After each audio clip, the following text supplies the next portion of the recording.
साथियों, आज हम मैगांव भिंड की धरती पर मौजूद हैं और हमारे साथ हमारे भूमिया सरकार पीठाधीश श्री हरिओम दास जी महाराज मौजूद हैं। यहाँ पर इन्होंने जो धार्मिक आयोजन है, एक बड़ा ही भव्य और दिव्य अनुष्ठान जो आयोजित किया है, यहाँ पर लाखों की तादाद में जो भीड़ है वो देखने को मिल रही है।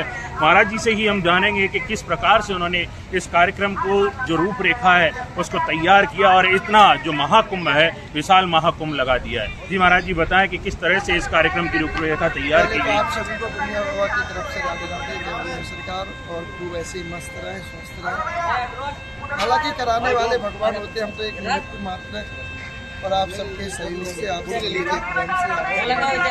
प्रेम से ऐसे कार्यक्रम संबंधित। जी महाराज जी, आप जिस प्रकार से आज ये 20वां वार्षिकोत्सव मनाया जा रहा है, लगातार आप एक से एक बढ़कर के अंतर्राष्ट्रीय स्तर के जो यहाँ प्रकांड विद्वान हैं इस मैगांव की धरा पर उतर रहे हैं, उनके लिए जिस प्रकार से ये खर्चे की अगर बात करें, कि जिस प्रकार से ये दिव्य पांडाल सस्ता है उसकी हम बात करें, तो ये किस प्रकार से ये तैयार हो पाता है महाराज जी, हम ये भी आपसे जानना चाहेंगे। देखिए, हमने भी बोला कि ये भूमिया बाबा की कृपा है, भक्तों का सहयोग है, भक्तों का प्रेम है, भक्त सहयोग करते हैं, उसके माध्यम से ऐसे ऐसे कार्यक्रम होते हैं। संभल की धरा पे जो विशाल भंडारे का आयोजन है, लगातार ये हम तीसरी बार देख रहे हैं। जिस प्रकार से यहाँ पर विगत 3 वर्षों में आपने देखा कि देवकी नंदन ठाकुर जी की भी कथा हुई, उसके बाद चित्रलेखा जी की कथा हुई, आज पूज्य श्री चिन्मयानंद बापू जी की कथा हो रही है।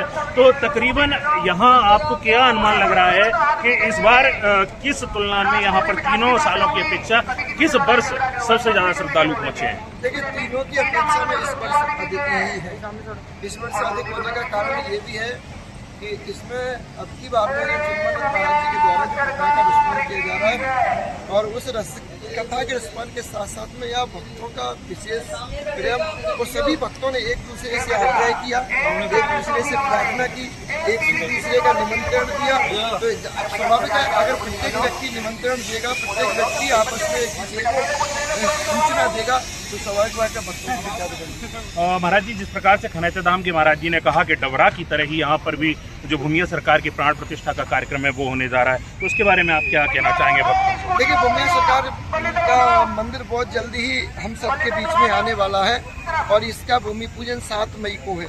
यानी कि अब जो 7 मई आएगी, 2-4 दिन बाद उसको भूमि पूजन बिलासपुर पीठ से हमारे जगत गुरु शंकराचार्य जी महाराज इस भूमि पूजन के लिए पधार है। उनके ही दिव्य कमलों के माध्यम से भूमिया बाबा मंदिर का भूमि पूजन होगा और उसी भूमि पूजन के माध्यम से बहुत जल्द भव्य भूमिया बाबा का एक मंदिर, और भूमिया बाबा का मंदिर नहीं कहेंगे, हमको आप सबका भूमिया बाबा का धाम कहेंगे।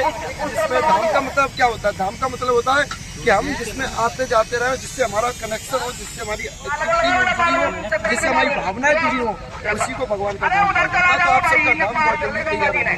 महाराज जी, अपने श्रद्धालुओं के लिए आप क्या कहना चाहेंगे, क्या मैसेज देना चाहेंगे कि किस प्रकार से वो भूमिया बाबा के मंदिर पर जो आस्था है उनकी, वो लगातार बनी रहे, एक मैसेज उन भक्तों के लिए भी? देखिए, भूमिया बाबा के सभी लाडलों से मैं एक ही बात कहूँगा कि भूमिया बाबा आपके हैं और भूमिया बाबा आपके ही रहेंगे।